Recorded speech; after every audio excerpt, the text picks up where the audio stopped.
नमस्कार, मेरा नाम संजय कुमार है। मैं एक कवि, कहानीकार, उपन्यासकार और चित्रकार हूँ। मैं अपना लेख आपके समक्ष प्रस्तुत कर रहा हूँ। वैसे मेरा किसी व्यक्ति, किसी पार्टी से कोई व्यक्तिगत विद्वेष नहीं है। ये मेरे अपने व्यक्तिगत विचार हैं। मेरा किसी पार्टी को या किसी व्यक्ति को ठेस पहुंचाने का कोई भी निश्चय नहीं है। ये लेख मैं जनता को जागरूक करने के लिए प्रस्तुत कर रहा हूँ। मेरे लेख का शीर्षक है मुलायम सिंह और अखिलेश यादव की विनाशकारी रणनीति। ऊंची जाति के कुछ दुष्ट लोगों ने प्राचीन, मध्य और आधुनिक काल में दलित जातियों पर और पिछड़ी जातियों पर बहुत अत्याचार किया था। ऊंची जाति के सारे लोग खराब नहीं थे। स्वामी दयानंद सरस्वती भी ब्राह्मण थे, पर उन्होंने जातिवाद का प्रबल विरोध किया था और जातिवाद को समाज के लिए विनाशकारी कहा था। प्राचीन काल में जातिवाद बहुत ज़्यादा था। हालांकि हमारी संस्कृति और सभ्यता जातिवाद की विरोधी है। बुद्ध के समय जातिवाद काफ़ी कम हो गया था। बुद्ध और महावीर जातिवाद के विरोधी थे। उपनिषद और वैदिक ऋषि भी जातिवाद को नहीं मानते थे। हर समझदार आदमी जातिवाद को एक व्यर्थ का विचार समझता है। दुनिया के सभी समाजों में अधिकांश पुरुष धूम्रपान पीते हैं, करते हैं और शराब भी पीते हैं। भारत में बहुत कम महिलाएं धूम्रपान करती हैं। विकसित देशों में काफ़ी संख्या में महिलाएं धूम्रपान करती हैं और शराब भी पीती हैं। लोग जानते हैं कि धूम्रपान करना और शराब पीना बहुत ही गलत आचरण है, पर लोग फिर भी धूम्रपान करने से बाज नहीं आते। कुछ पुरुष बहुत ज़्यादा धूम्रपान करते हैं, कुछ पुरुष बहुत ज़्यादा शराब पीते हैं। कुछ लोग शराब पीकर और धूम्रपान करके अपना जीवन बर्बाद कर लेते हैं। इस तरह से हम देख सकते हैं कि मानव समाज में बहुत सी बुराइयां हैं जो मानव समाज में व्याप्त रहती हैं और हमेशा व्याप्त रहेंगी। मध्यकाल में भी जातिवाद बहुत ज़्यादा था और विनाशकारी था। इस्लाम के आगमन के बाद ऊंची जातियों के हाथ में सत्ता और धन समाप्त हो गया और बहुत से ऊंची जातियों के बहुत से ऊंची जाति के लोग जिहादी बन गए। जिहादी सत्ता स्थापित हो जाने के बाद बहुत से दलित जाति के लोग जिहादी बन गए। जिहादी शासकों ने जजिया कर लगाकर और तलवार की नोक पर बहुत से लोगों का धर्म परिवर्तन किया। जिहादी शासकों ने हजारों मंदिरों को तोड़ा और गैर मुसलमानों पर भीषण अत्याचार किया। इस्लामिक सत्ता के स्थापित होने के बाद भारत में भक्ति आंदोलन शुरू हो गया। कबीर, नानक आदि ने जातिवाद का बहुत प्रबल विरोध किया था। आज़ादी के करीब 60 सालों तक कांग्रेस का राज भारत पर रहा। कांग्रेस के सारे मुख्यमंत्री ऊंची जातियों के थे। कांग्रेस में ऊंची जातियों का वर्चस्व स्थापित हो गया था। कांग्रेस के लंबे शासन के बाद भी भारत एक विकसित देश नहीं बना, क्योंकि कांग्रेस ने बहुत कम विकास किया था। कांग्रेस के राज में भ्रष्टाचार परम अवस्था पर पहुंच गया था। कांग्रेस के राज में देश अनेकों समस्याओं से घिर गया था। कांग्रेस अगर चाहती तो भारत को एक विकसित देश बना सकती थी, पर कांग्रेस ने भारत को विकसित देश नहीं बनाया। अगर कांग्रेस भारत को एक विकसित देश बनाती तो भारत की सारी समस्याएं धुएं की तरह उड़ जाती। इस तरह जातिवाद भी काफ़ी हद तक कम हो जाता, पर ऐसा नहीं हुआ। अखिलेश यादव के पास उत्तर प्रदेश और देश को भय मुक्त, भ्रष्टाचार मुक्त, अपराध मुक्त और शोषण मुक्त करने का कोई तरीका नहीं था और अभी भी नहीं है। मुलायम सिंह ने अपनी राजनीति की शुरुआत पिछड़ी जातियों के समर्थन में आकर की थी। पिछड़ी जातियों ने सोचा था कि मुलायम सिंह उनका उत्थान करेंगे, इसलिए यादव जाति के मतदाता शुरुआत में उनके साथ आकर जुड़ गए। बाद में अन्य पिछड़ी जातियों के मतदाता भी उनसे जुड़ गए। इस तरह उन्हें सत्ता मिल गई, लेकिन उनकी सत्ता लंबे समय तक कायम नहीं रही। कुछ समय बाद उत्तर प्रदेश की राजनीति में 3 ध्रुव कायम हो गए। ज़्यादातर ऊंची जातियों के लोग भाजपा के समर्थक बन गए। पिछड़ी और जातियों के समर्थक मुलायम सिंह के समर्थन बन गए।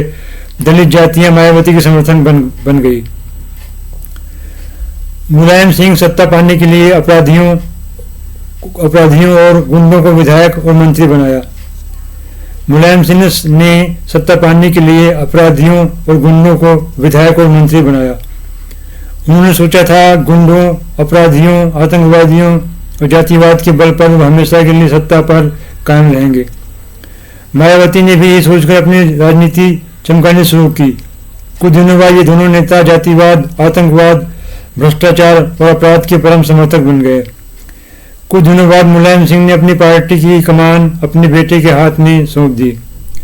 अखिलेश ने भी अपने पिता की तरह ही राजनीति की, पर जल्दी ही इनकी राजनीति की नींव पूरी तरह से हिल गई। नोटबंदी के बाद इन लोगों का जनाधार बहुत कम हो गया। बहुत से यादव, पिछड़े और दलित भाजपा के समर्थक बन गए। यादव, पिछड़े और दलित जाति के लोग काफी लंबे समय से मुलायम सिंह और मायावती को वोट दे रहे थे, पर मुलायम सिंह और मायावती के पास विकास की कोई स्पष्ट योजना नहीं थी। इसलिए ये दोनों नेता इन जातियों का विकास नहीं कर पाए। असल में इन दोनों नेताओं का एकमात्र उद्देश्य था सत्ता से पैसा और पैसे से सत्ता। इसीलिए ये दोनों नेता किसी भी जाति का विकास नहीं कर पाए। इन नेताओं ने अपराध, भ्रष्टाचार और आतंकवाद का खूब विकास किया। इसीलिए लोगों ने भाजपा को सत्ता पर बैठा दिया। भाजपा ने बहुत से क्रांतिकारी कार्य किए।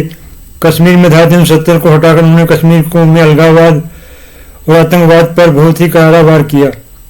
3 तलाक के कारण मुस्लिम महिलाओं की हालत बहुत खराब हो गई थी। भाजपा ने 3 तलाक को खत्म कर मुस्लिम महिलाओं को बहुत बड़ी राहत दी। राम मंदिर को बनाकर भाजपा ने बहुत ही क्रांतिकारी कार्य किया। राम मंदिर का मुद्दा काफी समय से हल नहीं हो रहा था, पर भाजपा ने इसे बहुत ही आसानी से हल कर दिया। सारे श्रेष्ठ अर्थशास्त्री ये मानते हैं कि हर 10 साल में एक बार नोटबंदी जरूर होनी चाहिए। इससे काले धन को रोकने में बहुत सहायता मिलेगी। काले धन से बहुत सी समस्याएं जन्म लेती हैं। काले धन से अमीर और अमीर हो जाता है तथा गरीब और गरीब हो जाता है। काले धन से महंगाई बहुत बढ़ जाती है, जमीन की कीमतें बहुत बढ़ जाती हैं, हर चीज बहुत महंगी हो जाती है। काले धन का संबंध भ्रष्टाचार, अपराध और आतंकवाद से है। जितना ज़्यादा देश में काला धन बढ़ता जाता है, उतना ज़्यादा देश में भ्रष्टाचार, अपराध और आतंकवाद बढ़ता जाता है। जीएसटी लगाकर भी भाजपा ने बहुत अच्छा काम किया था। इससे अर्थव्यवस्था बहुत ही साफ सुथरी हो गई है। कर व्यवस्था भी बहुत ही व्यवस्थित हो गई है। सत्ता से बाहर होते ही मुलायम सिंह की पार्टी टूट गई। इस घटना से यह सिद्ध होता है अखिलेश और शिवपाल में कटुता कितनी ज़्यादा बढ़ गई थी। दोनों में सत्ता को लेकर कितना ज़्यादा संघर्ष था। भतीजा चाचा के ऊपर हावी होना चाहता था, तो चाचा भतीजे के अधीन रहकर कार्य नहीं करना चाहता था। ऐसे लोग जनता का क्या भला करेंगे जो अपने परिवार को एक नहीं रख पाए। शिवपाल और अखिलेश दोनों ही स्वार्थी, अवसरवादी, लालची व्यक्ति हैं। ये दोनों सत्ता पाने के लिए देश को ही बेच सकते हैं। आज़ादी के बाद करीब 70 साल तक जनता ने जातिवाद से ऊपर उठकर आर्थिक समस्याओं के आधार पर भाजपा को वोट दिया था। काले धन को पूरी तरह से समाप्त करने के लिए अभी और बहुत सारे आर्थिक, सामाजिक और राजनीतिक परिवर्तन करने की जरूरत है। जो काला धन सोने के रूप में बदल लिया गया था, उसे नोटबंदी के बाद पकड़ा नहीं जा सका था।